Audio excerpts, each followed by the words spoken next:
सबसे पहले आपको बताएं कि मुझ पर 3 एफआईआर दर्ज हैं। सवाल यह है कि सिर्फ जहांगीर तरीन ही याद रहा। 80 शुगर मिलों में से सिर्फ जहांगीर तरीन के खिलाफ कार्रवाई हो रही है, किसी और के खिलाफ कार्रवाई नहीं हो रही। वफादारी का इम्तिहान लिया जा रहा है। मैं तो दोस्त था, दुश्मनी की जानिब क्यों धकेल दिया?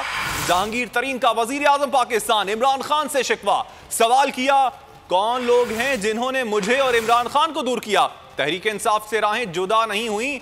पीटीआई में शामिल हूं और शामिल रहूंगा। पाकिस्तान पीपल्स पार्टी में जाने की तरदीद कर दी। मजीद कहा, 1 साल से चुप हूं, इंतकामी कार्रवाइयां करने वालों को बेनकाब किया जाए।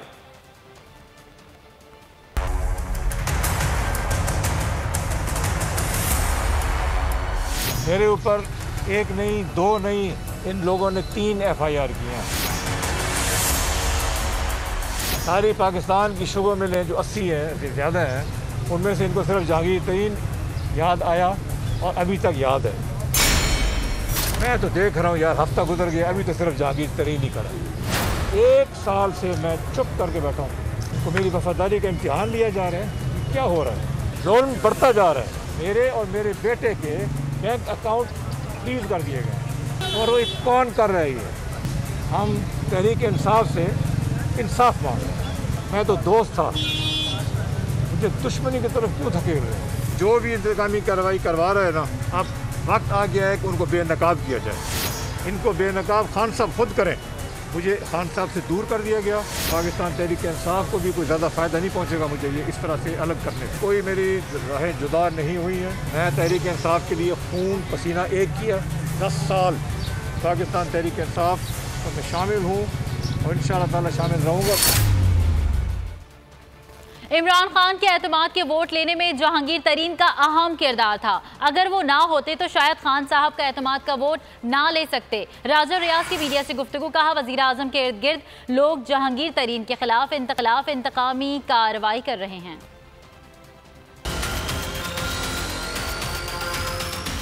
अभी अभी जो खान साहब ने एतमाद का वोट लिया है, वो एतमाद का वोट लेने में सबसे बड़ा किरदार जहांगीर खान तरीन का था। अगर ये अपना मुस्बत किरदार अदा ना करते तो शायद वो एतमाद का वोट ना ले सकते। और आज खान साहब के इर्द गिर्द जो लोग जहांगीर तरीन साहब के खिलाफ साजिशें कर रहे हैं, ये इंतकामी कार्रवाइयाँ कर रहे हैं और खान साहब को इस पे एक्शन लेना चाहिए। जहांगीर तरीन के खिलाफ ये जो जुल्म हो रहा है, हम ये मुतालबा करते हैं कि इसे फ़ौरन बंद किया जाए।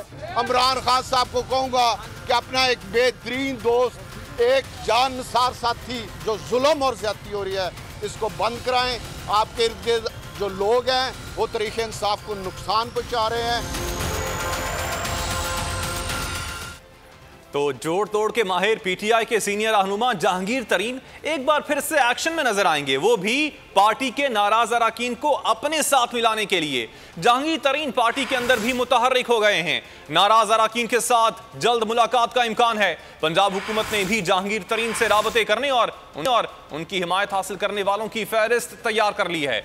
पीपी रहनुमा शहला रजा कहती हैं, जहांगीर तरीन के करीबी साथी भी मुश्किल वक्त में किंग मेकर के साथ खड़े हैं।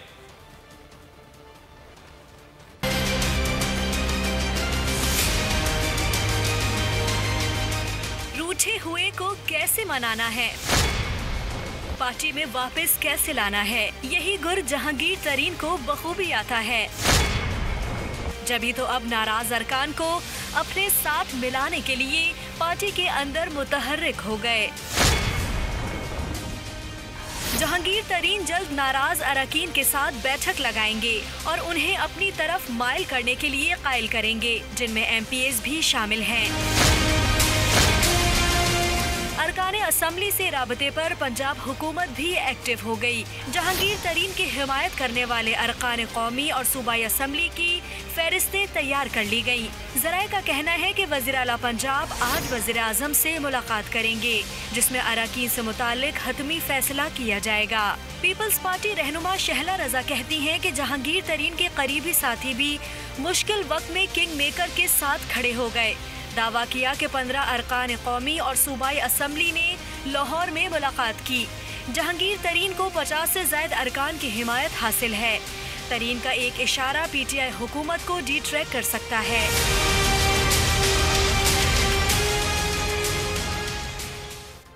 इमरान खान की मंजूरी से जहांगीर तरीन के खिलाफ कार्रवाई की जा रही है। जिन अकाउंट से इमरान का किचन चलता है उसे ही मुंजमद कर रहे हैं। इमरान खान एहसान फरामोश हैं, जो एहसान करता है उसे डंग मारते हैं, जिसका खाते हैं उसी को डसते हैं। लीगी रहनुमा उज़्मा बुखारी की मीडिया टॉक, कहा जहांगीर तरीन अरकान पार्लियामेंट को अदालत साथ ले जाकर क्या पैगाम देना चाहते हैं। उन्होंने 7 MNAs और 15 MPs के साथ पावर दिखाई।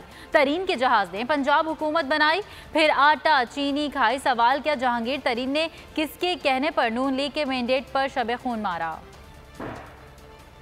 आज जहांगीर तरीन साहब भी मंजर आम पे आए। कोई 8 MNAs और 15 MPs जो हैं उनके साथ उन्होंने शो ऑफ स्ट्रेंथ की। इन तमाम MPs MNAs को साथ ले जाकर जहांगीर तरीन साहब क्या मैसेज देना चाह रहे थे। वजीर तजारत उर्फ वजीर आजम सिलेक्टेड पाकिस्तान, जिन्होंने चीनी बाहर भिजवाई, इस शख्स के खिलाफ भी कार्रवाई जब तक नहीं होती, चीनी के स्कैम के ऊपर किसी किस्म की कार्रवाई को हम एक्सेप्ट करने के लिए तैयार नहीं हैं। जहांगीर तरीन साहब को याद दिलाना चाहती हूँ कि इसीलिए कहते हैं मुकाफात अमल कोई चीज़ होती है। कौन कर रहा है ये जहांगीर तरीन साहब को बड़ी अच्छी तरह मालूम है। 1 साल से आप कह रहे हैं मैं खामोश हूँ। पूछना चाहती हूँ क्यों खामोश हैं, ऐसा क्या है छुपाने के लिए। और आज जिन बैंक अकाउंट्स को फ्रीज किया गया है, इमरान खान साहब आपका तो घर का खर्चा उन बैंक अकाउंट से चलता रहा, आपने उन्हीं को ही फ्रीज कर दिया। मेरा शहजाद अकबर के लिए और बाकी लोगों के लिए भी एक पैगाम है, वो ये है कि जरा इमरान खान साहब की जो बैकग्राउंड है वो चेक करें।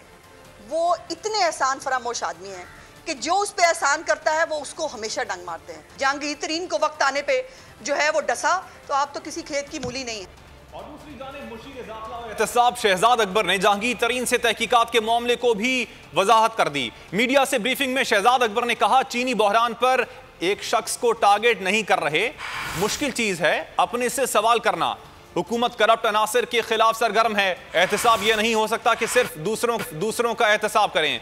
उन्होंने कहा कि JDW पर 7 से 8 अरब, शरीफ खानदान की मिल्स पर 25 अरब की मनी लॉन्ड्रिंग का इल्जाम है। चीनी सट्टा माफिया के खिलाफ 10 FIR दर्ज हो चुकी हैं। चीनी की कीमत 80 रुपए मुकर्रर कर दी है। चीनी की जखीरा अंदोजी खत्म करने के लिए हुकूमत ने इकदाम उठाए। एक्स मिल प्राइस शुगर मिल्स के डेटा की बुनियाद पर ही मुकर्रर की गई। 9 मिलों को क्यों इंतखाब किया, 80 मिलें हैं, ये बार बार सवाल दोहराई जाती है। मैं पहले भी अर्ज कर चुका हूँ 80 मिलें हैं, लेकिन ग्रुप्स तकसीम किए जाएं तो थोड़े बन जाते हैं। जब JDW का किया तो JDW की 6 मिल्स हैं, शरीफ ग्रुप है उसकी कुछ 4-5 मिलें हैं, इस तरह से ओमनी ग्रुप है। तो जिनका इंतखाब किया गया था वो जो 9 हैं वो तकरीबन 50% बनते हैं शुगर प्रोडक्शन का। हम 80 मिलों का ऑडिट शुरू कर देते पहले फेज़ के अंदर तो फिर 80 साल तो लग जाने थे इसके अंदर। और JDW जो है वो शुगर प्रोडक्शन का 20% है पाकिस्तान का। अगर हम JDW का ऑडिट ना करते शुगर कमीशन के अंदर, आप लोगों ने सबसे पहले सवाल उठाना था कि जी आपने, चूंकि वो आपकी पार्टी से हैं तो आपने 20% को छोड़ के आप 80% का एहतसाब कर रहे हैं। तो ये जो प्रोसेस है, अकाउंटेबिलिटी है, जो इंसाफ की बात होती है, तहरीक इंसाफ बराबरी की बुनियाद के ऊपर होता है। और बराबरी ये है कि अपने से भी सवाल किया जाए, दूसरे से भी सवाल किया जाए। तो इसको हरगिज़ इस कॉन्टेक्स्ट में नहीं देखना चाहिए कि पता नहीं कोई ग्रोहबंदी है या किसी को टारगेट किया जा रहा है। और बुलेटिन में आगे देखिए, फखर जमान फिर तैयार। PDM छोड़ने वाली अवामी नेशनल पार्टी ने NA 249 के ज़िमनी इलेक्शन के लिए मुस्लिम लीग नून से हाथ मिला लिया। हल्के से NAP के उम्मीदवार औरंगजेब बोनेरी को मुफ्ता इस्माइल की हिमायत में दस्तबरदार कराने का ऐलान कर दिया। बड़ा फैसला बादशाह खान मरकज़ पर मुफ्ता इस्माइल की ANP रहनुमाओं से मुलाकात में किया गया। सूबाई जनरल सेक्रेटरी यूनुस बोनेर बोले, जमहूरी लोग हैं, अपने फैसले करने में आज़ाद हैं। जमहूरियत के लिए हमारी जिद्दोजहद जारी रहेगी। मुफ्ता इस्माइल ने इजहार तशक्कुर करते हुए कहा कि ANP की हिमायत से हल्के में तरक्याती काम करवाऊंगा।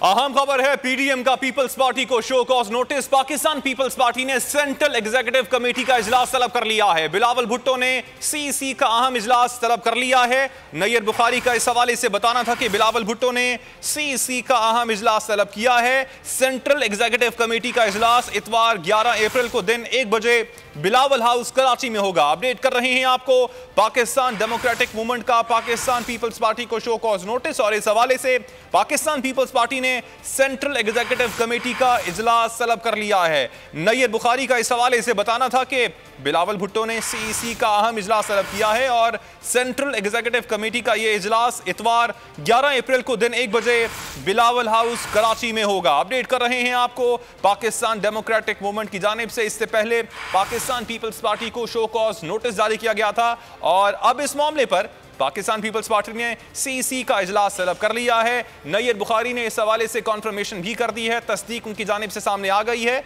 उनका बताना है कि सेंट्रल एग्जीक्यूटिव कमेटी का इजलास इतवार 11 अप्रैल को दिन 1 बजे बिलावल हाउस कराची में होगा। अपडेट कर रहे हैं आपको PDM का पाकिस्तान पीपल्स पार्टी को शो कॉज नोटिस का मामला है और पाकिस्तान पीपल्स पार्टी ने CEC का इजलास तलब कर लिया है। अहम खबर है, पीपल्स पार्टी किसी को जवाब दे नहीं, PDM का कोई आइन नहीं है। शेर रहमान ने ऐसा कहा है, हम इस तरह चार्जशीट के जरिए जवाब दे नहीं है, चाहते हैं गुफ्त शनीद हो और मौजू माहौल में बातचीत की जाए। डिक्टेशन के माहौल में जमहूरी इत्तेहाद नहीं चलते। शेर रहमान ने इस हवाले से मजीद क्या कहा, आप भी सुनिए।